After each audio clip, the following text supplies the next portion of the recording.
Boa noite, estamos novamente com vocês e vamos adorar a Jesus, vamos orar juntos e meditar na palavra de Deus. Vamos orar.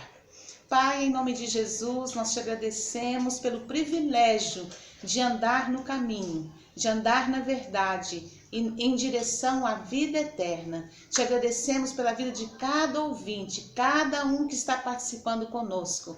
Abençoamos o nosso Brasil, abençoamos o nosso presidente, o nosso vice-presidente e pedimos ao Pai que o Brasil seja impactado, Senhor, pelo mover do Teu Espírito Santo. Te agradecemos por esse mover de jejum e oração que está no Brasil, com a certeza de que o Senhor nos perdoa, que o Senhor nos ouve, que o Senhor nos abençoa. Nós estamos aqui para servi-lo, para adorá-lo. E nós abençoamos nossas autoridades, nosso prefeito de Luz, abençoamos o governador de Minas, todos os governadores e abençoamos também o teu povo em toda a face da terra, que tem sido perseguido, que tem sofrido por amor a Cristo. Que o Senhor nos console, nos abençoe e nos guarde, em nome de Jesus. Amém. Nós vamos cantar o hino adorando ao Senhor Jesus, o hino 48 do cantor cristão.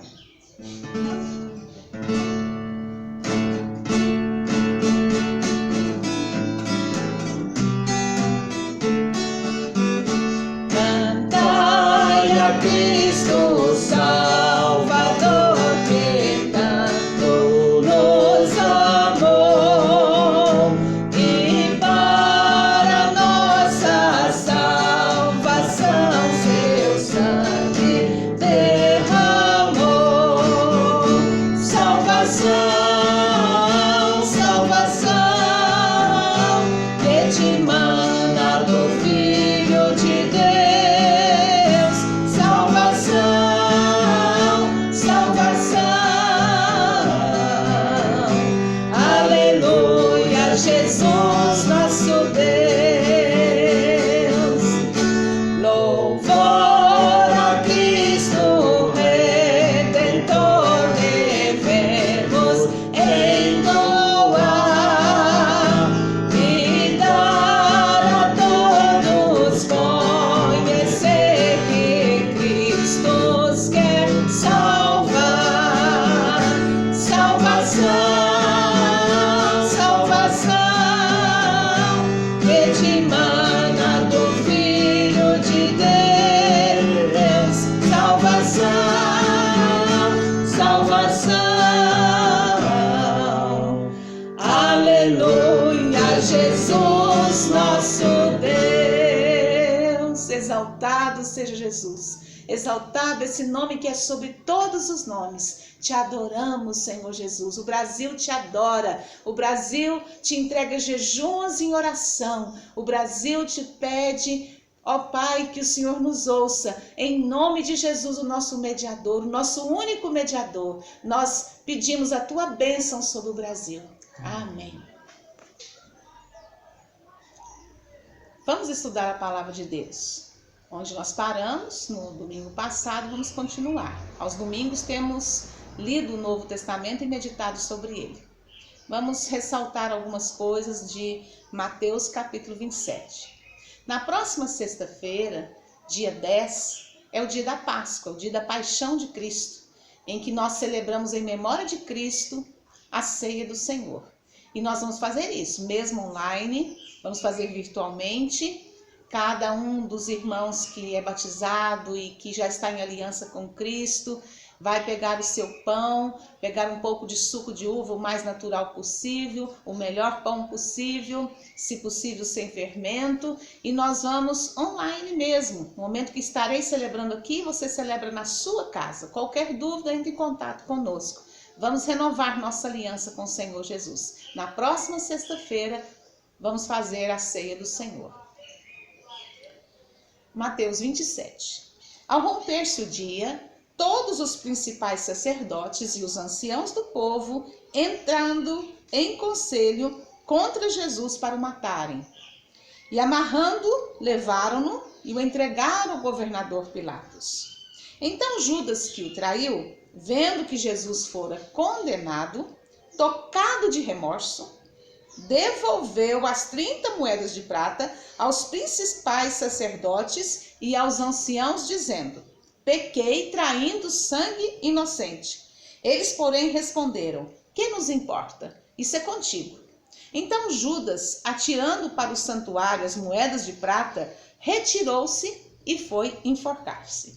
Então a gente viu que Judas sentiu remorso, até devolveu o dinheiro, mas o fato dele não se voltar para Jesus em arrependimento, não se voltar para Jesus, mostrou que o remorso, ele não produz frutos realmente. Ele precisava se arrepender e se humilhar e se voltar para Jesus e não se desesperar. Muitas pessoas sentem o seu pecado, sentem remorso, tristeza pelo pecado, mas em vez de se voltar, humilharem, confessarem os seus pecados diante da pessoa que pecou, diante de Deus, elas se desesperam. Foi o que Judas fez. Se desesperou, foi e se enforcou. E os principais sacerdotes, tomando as moedas, disseram: não é lícito deitá-las no cofre das ofertas, porque é preço de sangue. Pura hipocrisia, né? Não podiam pegar o dinheiro das ofertas de volta, porque é preço de sangue. E o sangue, esse sangue aqui, eles mesmos estavam derramando. Quanta hipocrisia existe muitas vezes nas nossas vidas, quanta hipocrisia existe em religiosos.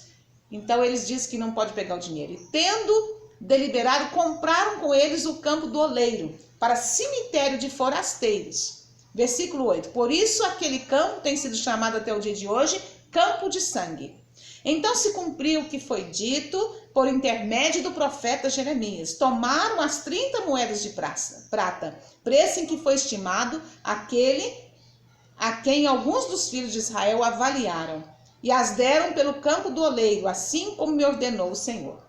Então Jesus foi avaliado em 30 moedas de prata. Muitas vezes as pessoas avaliam Jesus muito baixo, né? Um preço baixo para Jesus. Venderam Jesus. Quantas vezes a gente vende Jesus por um prazer, por uma paixão, vende Jesus, né, para agradar aos homens, vende Jesus por tantas coisas, deixando Jesus em segundo plano, deixando Jesus, né, de lado, não dando a honra a ele devida, não dando valor a ele devido. Jesus estava em pé ante o governador, e este o interrogou dizendo: és tu o rei dos judeus? Respondeu-lhe: tu dizes. E agora o versículo 12. E sendo acusado pelos principais sacerdotes e pelos anciãos, nada respondeu. Então lhe perguntou Pilatos: não ouves quantas acusações te fazem? Não havia nenhuma. Não havia nenhuma acusação contra ele. Nós vamos ver Pilatos mais tarde mostrando isso, que ele não achava nele crime algum. Jesus não respondeu nenhuma palavra, vindo com isso admirar-se grandemente o governador. Ora, por ocasião da festa, costumava o governador soltar ao povo um dos presos conforme eles quisessem. Sempre a política, né? Querendo agradar ao maior número possível, não fazer a coisa certa, não havia uma coragem para fazer o que era justo, mas queria agradar ao povo. Naquela ocasião tinham eles um preso muito conhecido chamado Barrabás. Estando, pois, o povo reunido, perguntou-lhe Pilatos: a quem quereis que eu vos solte? A Barrabás ou a Jesus chamado Cristo? Porque sabia que por inveja tinha entregado. Pilatos ele estava enxergando que ali o que motivava aquela entrega, aquele juízo que estavam fazendo sobre ele, era inveja. Muitas vezes na nossa vida a gente tem que tomar cuidado. A gente não tem como impedir o ciúme, a inveja, a cobiça de coisas virem nos tentar. Mas o que importa é vencer isso, não deixar que esses sentimentos, essas tentações tomem conta de nós. Por inveja. Porque Jesus fazia muitos milagres, porque Jesus tinha uma multidão seguindo a ele. Então, eles entregaram por inveja. Estando ele no tribunal, sua mulher mandou dizer-lhes: não te envolvas com esse justo, porque hoje em sonho muito sofri por teu respeito. Mas os principais sacerdotes e os anciãos persuadiram o povo a que pedisse Barrabás e fizesse morrer Jesus. Deus deu à mulher de Pilatos um sonho revelador, um sonho de Deus. Você vê, ela nem era uma judia, ela nem era do povo de Deus, que eu saiba, não era uma judia, né? Mas o que importa aqui é que ela teve um sonho. Ela teve um sonho de revelação que dava uma força para Pilatos fazer o que era certo. Quantas vezes Deus nos manda um sinal, nos manda uma palavra para nos ajudar a fazer o que é certo e nós ignoramos? Nós deixamos para lá. Diz que os principais sacerdotes, eles incentivaram o povo, moveram o povo a soltar a Barrabás, pedir Barrabás. Versículo 21. De novo perguntou-lhes o governador: qual dos dois quereis que eu vos solte? Responderam eles: Barrabás. Então a multidão, ela vai fazendo o que ali os principais líderes querem. Muitas vezes a multidão, ela é arrastada para um lado e para o outro. Se um grita alguma coisa, elas já vão para aquele lado. É muito perigoso seguir a multidão. É muito perigoso. A gente vê isso, coisas horríveis, estarrecedoras acontecer nos estádios de futebol, na política. A pessoa vota em quem está ganhando. Quem está ganhando? Quem vai ter mais voto? Muitas vezes a manipulação vem pela mídia. Eles passam informações, nem sempre são informações corretas, justas. E aquele que está tendo mais voto, a pessoa escolhe votar naquele candidato. Ou que oferece algum suborno, né? Eu te dou a cobertura da sua casa, te dou um saco de cimento. Meus amados, é tempo de o ser humano aprender. É tempo de ter caráter, de ter integridade, não se deixar levar pela maioria. Então Pilatos, no versículo 22, diz: que farei então de Jesus chamado Cristo? Seja crucificado, responderam todos. Que farei de Jesus? Eu te pergunto, o que você tem feito de Jesus? Só em Jesus a salvação, querido. Isso é histórico. Nós vimos aqui em Mateus 27, no final ali no versículo 9 e 10, que a profecia de Jeremias estava se cumprindo. Jesus está cumprindo todas as profecias. A vinda de Jesus é histórica. Jesus, ele citava o Antigo Testamento, ele cumpriu tudo que no Antigo Testamento, 700 anos antes, profetas foram levantados para falar que ele nasceria em Belém. E sabe o que quer dizer Belém? Cidade do pão, onde nasce o pão vivo. Que ele entraria em Jerusalém montado no jumentinho, ele entrou. Tudo, são inúmeras as profecias, ele cumpriu. Jesus citava sempre: hoje se cumpriu em mim. E aqui nós sabemos que a palavra de Deus falou, se cumpriu a venda dele por um traidor. E agora nós estamos vendo a pergunta de Pilatos: o que faremos de Jesus chamado Cristo? O que você tem feito de Jesus? Você tem rejeitado a palavra de Deus, mas tem aceito os livros, né, famosos aí? Quantos livros você tem aceitado, até mesmo na escola, ou livros famosos, livros que têm aí fama, né, de ser bons, mas tem rejeitado a Bíblia. Deus escolheu registrar a verdade. Mas tem gente que diz que acha, não, a Bíblia é cheia de erros, a Bíblia não é a palavra de Deus. Mas eu te digo, querida, ela tem sido comprovada, ela tem transformado vidas. Jesus veio a esse mundo, isso é fato histórico. Né? E nós sabemos que Jesus cumpriu a palavra de Deus. E no versículo 23, ele diz: que mal fez ele? Perguntou Pilatos. Porém, cada vez clamavam mais: seja crucificado. Os outros evangelhos, né, nós temos 4 evangelhos, e eles se complementam. Eles dizem que Pilatos não achou nele crime algum. Então ele perguntou: que mal fez ele? Eu vou te dizer, que mal fez Jesus para ser tão odiado, tão perseguido? Querido, esse ódio é algo que o inimigo das nossas almas, Satanás, que era um querubim que se desviou, que quer ser Deus, tem incitado, tem tentado colocar em nossas mentes a rebeldia, o orgulho, a ganância por coisas deste mundo, porque ele é o príncipe deste mundo. E esse mundo aqui é passageiro. Satanás sabe que o tempo dele está se esgotando. Em Apocalipse, o último livro da Bíblia, o livro das Revelações, diz que ai da terra e do mar, porque o diabo desceu ter voz cheio de grande cólera, sabendo que pouco tempo lhe resta. Então nós sabemos que Satanás quer adoradores, seguidores, e ele é rebelde, ele é orgulhoso, né? Ele incita o nosso coração, ele tenta a nossa mente. Mas se você tiver a mente renovada pela palavra de Deus, pelos ensinos de Jesus, que te amou, querido, que deu a vida por você, se você crer na palavra de Deus.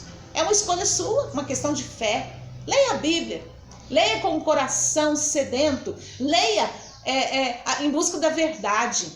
Não tenha medo da verdade. Se você ler sem preconceito, se você ler com o coração aberto e não tiver medo da verdade, se você buscar de todo o coração, você vai encontrar. Então, Pilatos viu que não havia nele mal algum, e não havia mesmo. Jesus é o Cordeiro perfeito, Jesus é o Filho de Deus. Versículo 24, vendo Pilatos que nada conseguia, antes pelo contrário, aumentava o tumulto, mandando vir água, lavou as mãos perante o povo, dizendo, estou inocente do sangue desse justo, fique o caso convosco. Muito fácil, né? Muitos políticos fazem isso, lavo as minhas mãos, eu não tenho culpa nisso. Muito fácil. Quantas vezes nós achamos eu não tenho culpa nisso? A melhor coisa, querido, não é se eximir da culpa. A melhor coisa é confessar a culpa, assumir a culpa, se humilhar. Por isso que dos humildes é feito o reino dos céus. Pilatos lava as mãos. Muita gente tem imitado esse ato de Pilatos. Eu lavo as minhas mãos como se fosse uma coisa digna de ser imitada. Não é, meu querido, não é. Se eximir da culpa. Assumir culpa é muito difícil. Davi pecou feio. Pecou, adulterou, tomou a mulher de um homem, né, casado, adulterou com ela, mas Davi se humilhou. Por isso a Bíblia chama Davi, na Bíblia, né, aquele que fez muitos salmos, o Davi da Bíblia, de um homem segundo o coração de Deus, porque ele se arrependeu. Ser santo, ser de Deus, não é nunca pecar. Ser santo é se humilhar, é reconhecer o seu pecado. Nenhum de nós é perfeito. O importante, querido, é que nós reconheçamos o nosso pecado e nos humilhamos diante de Deus. Então aqui diz que ele lavou as mãos e disse, fique o caso convosco. Aí no versículo 25, e o povo todo respondeu, caia sobre nós o seu sangue sobre nossos filhos. Meu pai, que frase é essa? Que trouxe consequências terríveis. Você viu que passou o povo judeu na Segunda Guerra? Já assistiu algum filme sobre a Segunda Guerra? Quanta coisa a gente fala sem pensar, não é? Que traz maldição sobre ele, eu já falei. Talvez você já tenha falado, e precisamos nos arrepender, precisamos nos humilhar diante de Deus. Isso trouxe uma herança, uma consequência, uma maldição terrível. Cai o seu sangue sobre nós e sobre nossos filhos. Então Pilatos lhe soltou Barrabás, e após haver açoitado Jesus, entregou para ser crucificado. Sim, querido, Jesus foi crucificado. Não porque não podia se defender, mas por amor a você, por amor a mim. Vamos adorá-lo. Nós te adoramos, Senhor Jesus, te exaltamos. Tu és bom, tu és perfeito, tu és digno. Queremos te seguir, queremos andar em ti, andar no caminho. Queremos te obedecer, porque o Senhor é Deus, digno de ser honrado, obedecido. Queremos andar na tua presença. Obrigado, porque o Senhor veio até esse mundo e entregou a sua vida por nós. E por isso, podemos ter certeza de que um dia teremos um lugar preparado por ti na eternidade. Vamos ressuscitar como o Senhor ressuscitou. Temos esperança. Pai, abençoa os nossos ouvintes para que tenham esperança, para que andem na tua presença. Te confesse como o único Salvador e Senhor e te obedeçam. Leia a tua palavra e coloque o teu reino em primeiro lugar.